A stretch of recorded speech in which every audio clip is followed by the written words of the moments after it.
Hello and welcome to the Aaryaman show. As always, I'm your host Aaryaman, and today I have a crazy episode for you because the past week is filled with news and reports coming in from the BCCI, and this week, news-wise, has been a crazy week for every Indian fan. We got news about restrictions on the family traveling with the players. We heard BCCI saying that no players can travel independently and other than the team bus. There was some limitations on the baggage you can carry, and some of these did sound absurd. And that is why I'm here to talk about it in detail. And let's get straight into it.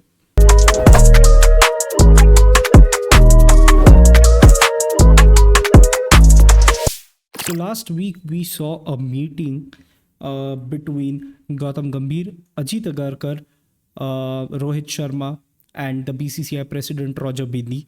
Basically, this was a review meeting following a string of losses suffered by the Indian team. It started all the way from Sri Lanka's ODI loss to the New Zealand 3-0 whitewash at home, and now the 3-1 loss in the Border Gavaskar Trophy. And following this, there was a review meeting involving all four of these individuals, discussing what were the potential factors behind the losses, what could be done to improve the situation, and what needs to be done to grow and develop Indian cricket.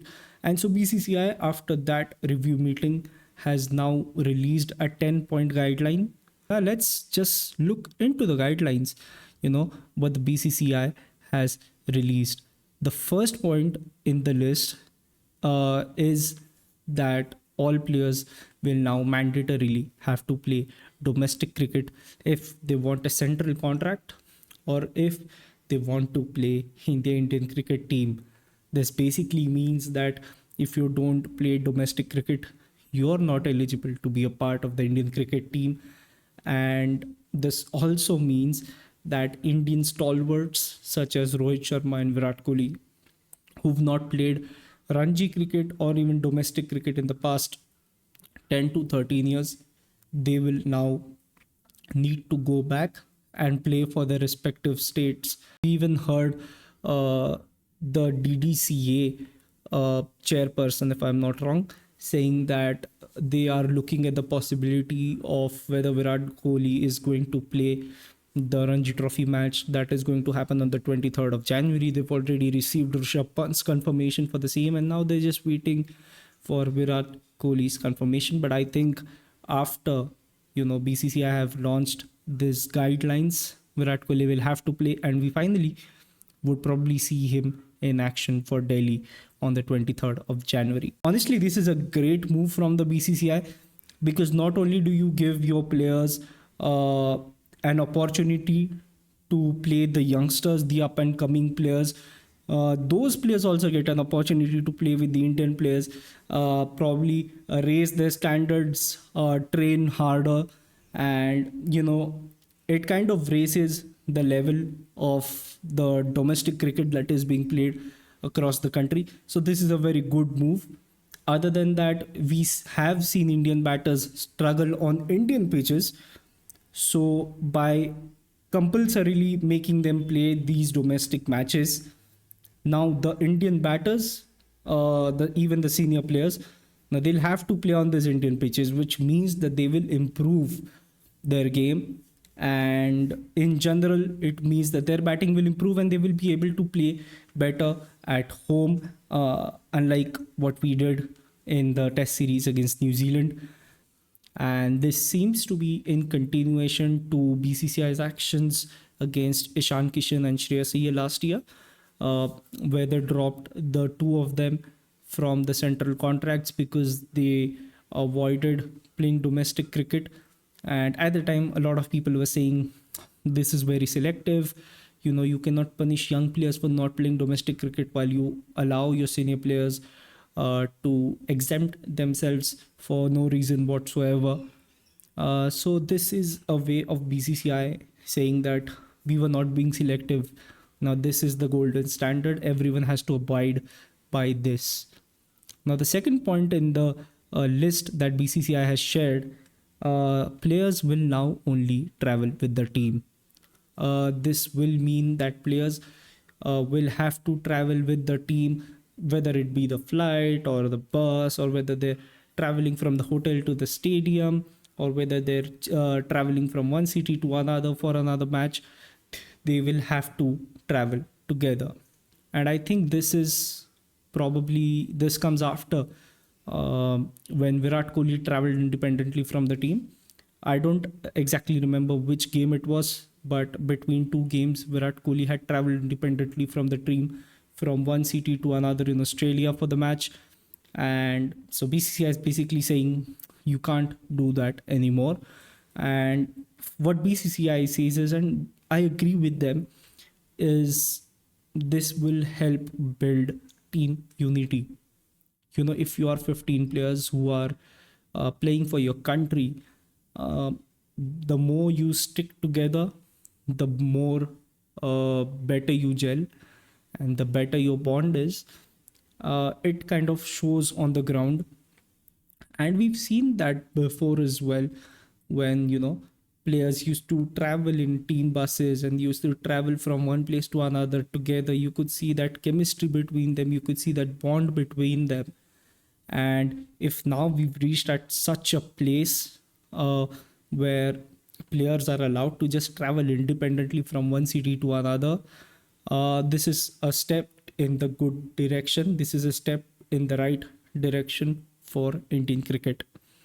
Now, the third point BCCI has said in the guidelines is that there will be a limitation on the baggage a player can carry for away long duration tours, which means the tours that last for more than 30 days in a foreign country.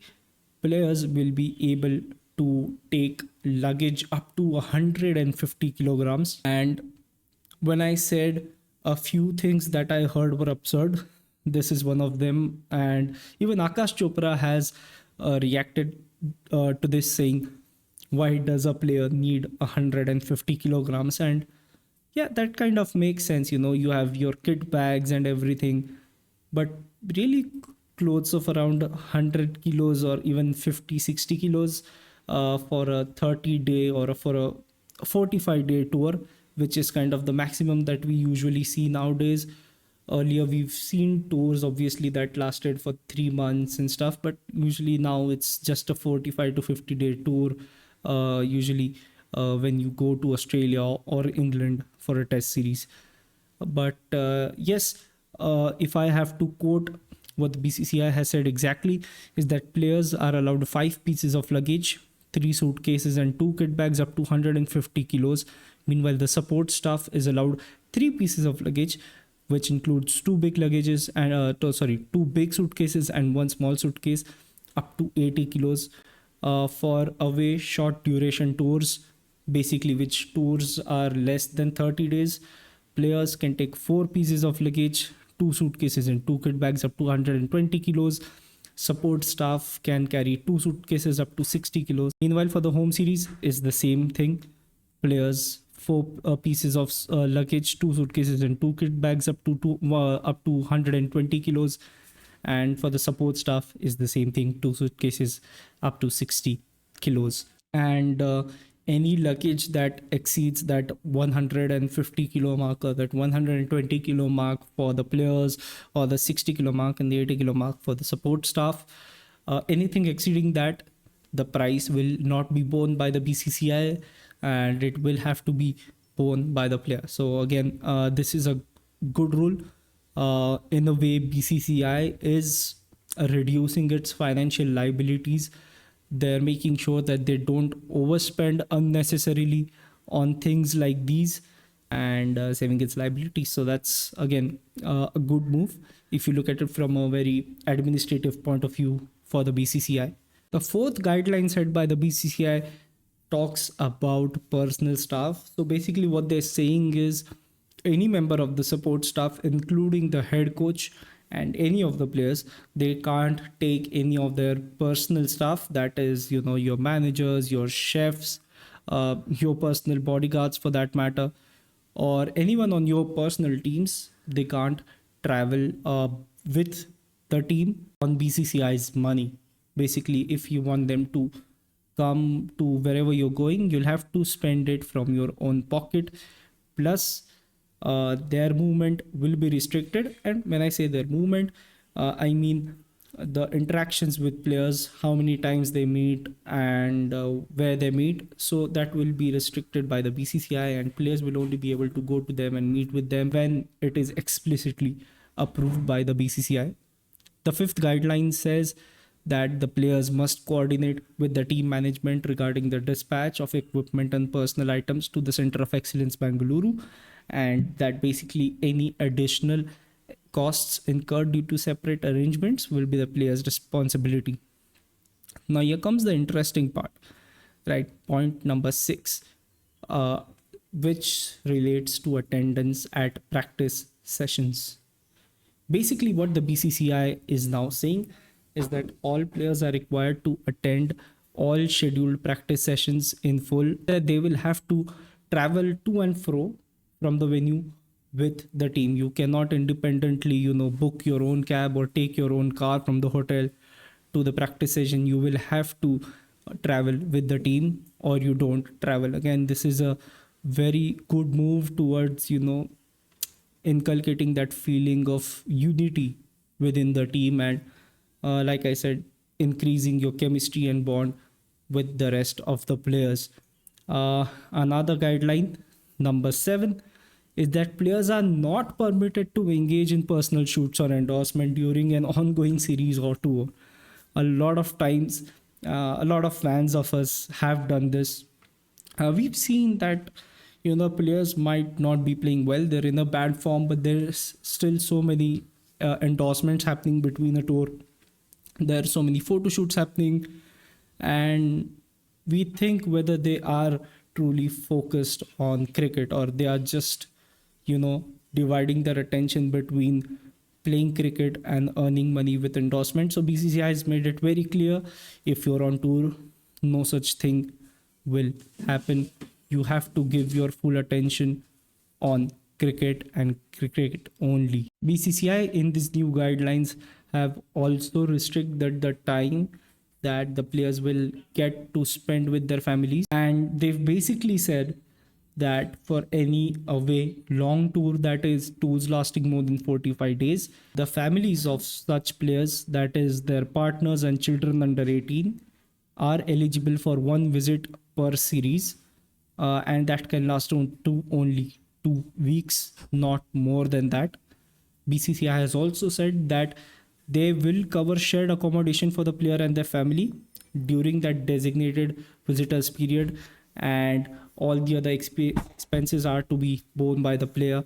And if, let's say, any family of the player decides to stay in that country but not with the player, BCCI is not going to cover that expense. The player will have to cover that.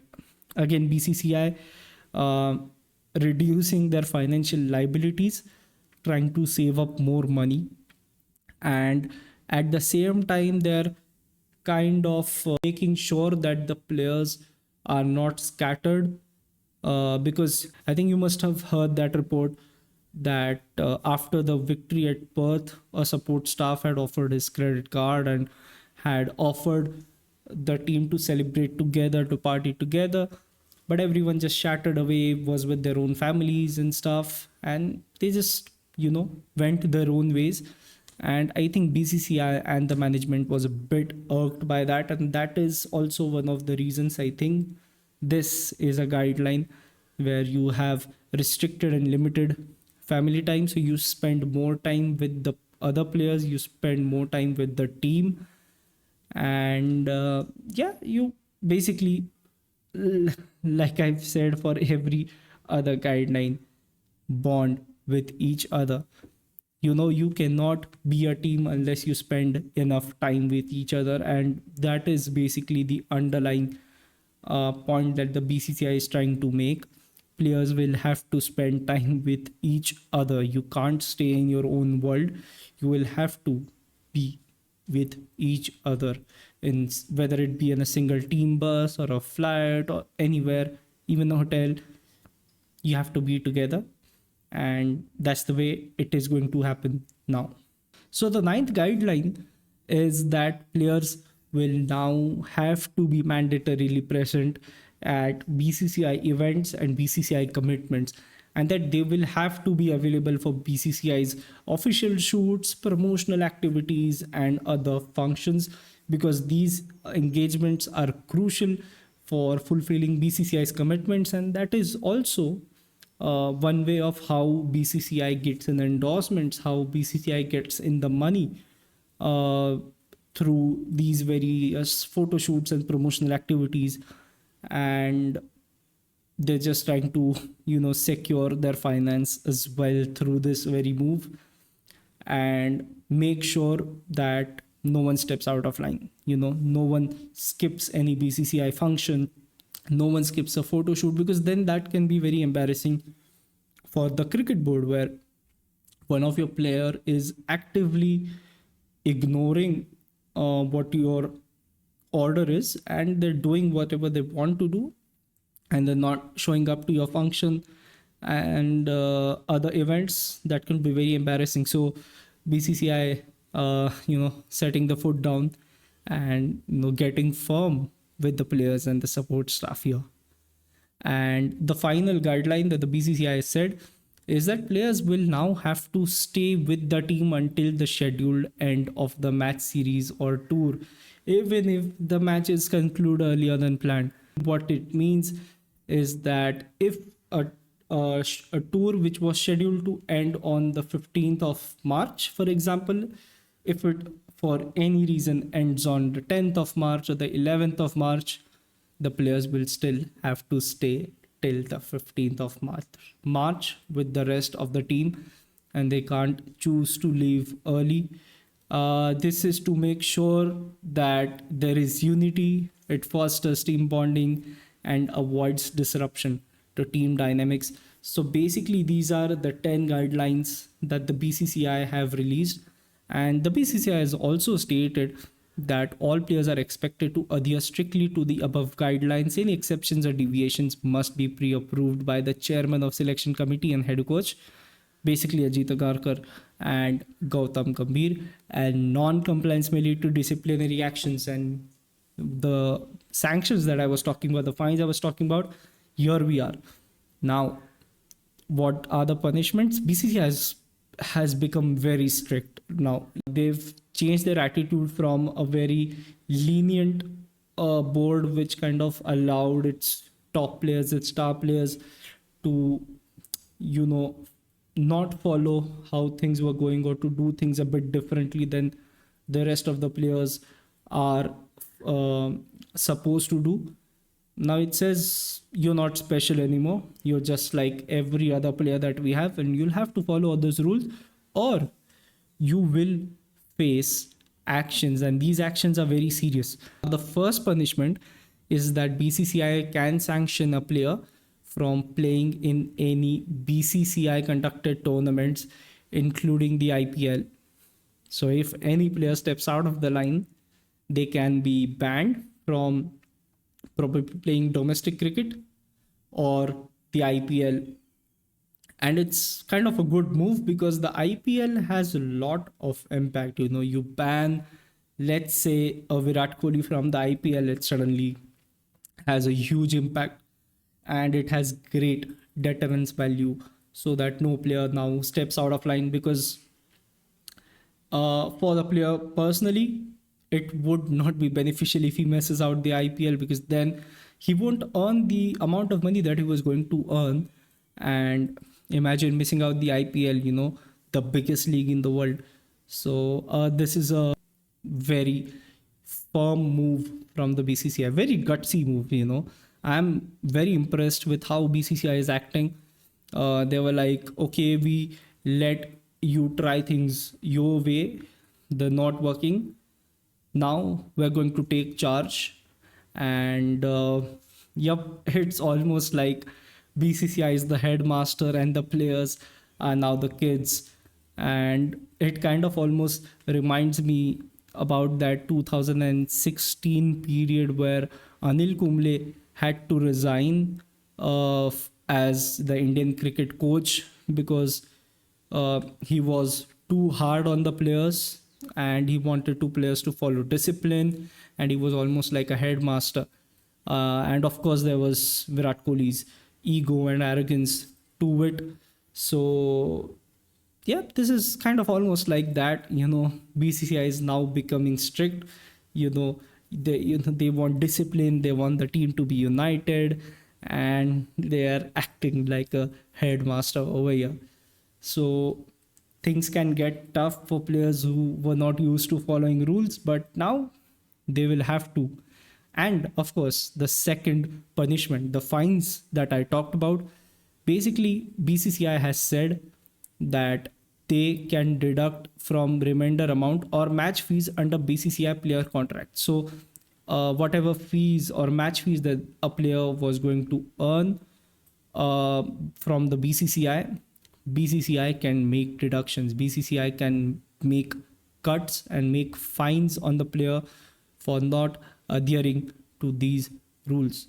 So these were the 10 guidelines and the punishments that the BCCI said that they will follow from now on. So it is very interesting to see how others perceive this, especially how players perceive this, the top players perceive these, and how they react to it. Of course, you won't evidently see the reactions, but you get those small hints which shows satisfaction or dissatisfaction and stuff, and we'll have to wait to see more reactions, and how people, whether they accept this or not. I mean, they do not have any choice to accept this, to not accept this, but yep, it'll be interesting to see how this goes. We also have another great news. We now have a batting coach. So in this meeting, the captain, the head coach, the selector, and of course BCCI president, they talked about India's woeful batting display, whether it be Sri Lanka or New Zealand or Australia, like I said. And they've decided to go with a batting coach. And the new batting coach, according to reports, was Gautam Gambhir's pick. Gautam Gambhir, by now, he has Abhishek Nair, he has Morne Morkel, he has Ranton Doskate. So he has a very good distance in the support staff. Morne Morkel has been a great player. He coached Pakistan for quite some time, and now bringing him on to India. So the support stuff looks very good.